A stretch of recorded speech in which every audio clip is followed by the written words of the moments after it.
নমস্কার বন্ধুরা, তোমরা সবাই কেমন আছো? আমি কিন্তু বেশ ভালো আছি। আজকে চলে এসেছি পুরনো একটা ব্লগ তোমাদের সাথে শেয়ার করতে, স্টার জলসার ভোলে বাবা পার করেগা সিরিয়ালের ফ্লোরে। এদের মেকআপ করা হয়ে গেছিল, করে ওরা আবার মেকআপ ওদের তুলে দিয়েছে। এখন খুব ডার্ক লাগছে, তোমরাই দেখো। অনেক খারাপ লাগছে, ওরকম বলতে নেই, ওরা আফ্রিকার হয়ে গেছে। মেকআপ তুলে কেমন অভিজ্ঞতা হয়েছে বল? কিরে, নতুন মেকআপে কেমন লাগছে ঈশিতা? আর আর ফ্লোরে গিয়ে কি বলবি? তুই কি বলবি যদি বলে লিপস্টিক? একদম বেরিয়ে যাবে। এই আইব্রোটা কোনটা কেটেই ফেলবে।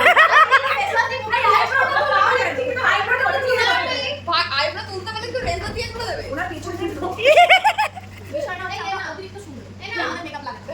ওরা দিয়াটা তোর সাথে ফক্কাটা লাগছে। আমরা রিয়েলি অনেক সুন্দর দেখতে। আমাদের লাগাটা পুরো ভালো দেখতে হয়ে গেছে।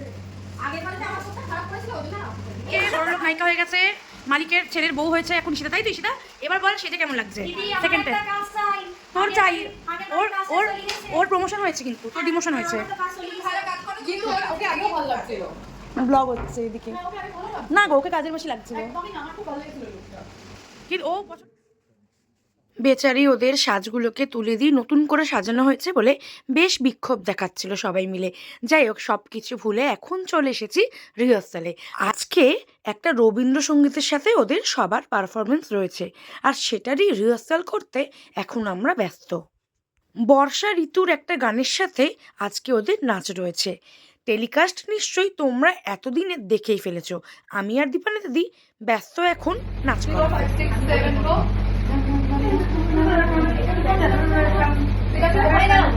এবার মিউজিকটা শুনবো। এই পাখাটা গান করতে জানে, এই ছেলেটা বিদেশ থেকে এসেছে, এই গান করতে চাইছি না, এই তাকিয়েছিস। আমার এই ছোট ছোট ব্লগগুলো তোমাদের কেমন লাগছে অবশ্যই জানিও কিন্তু।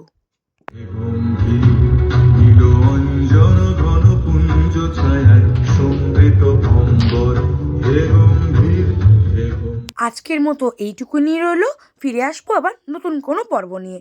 এখনকার জন্য টাটা।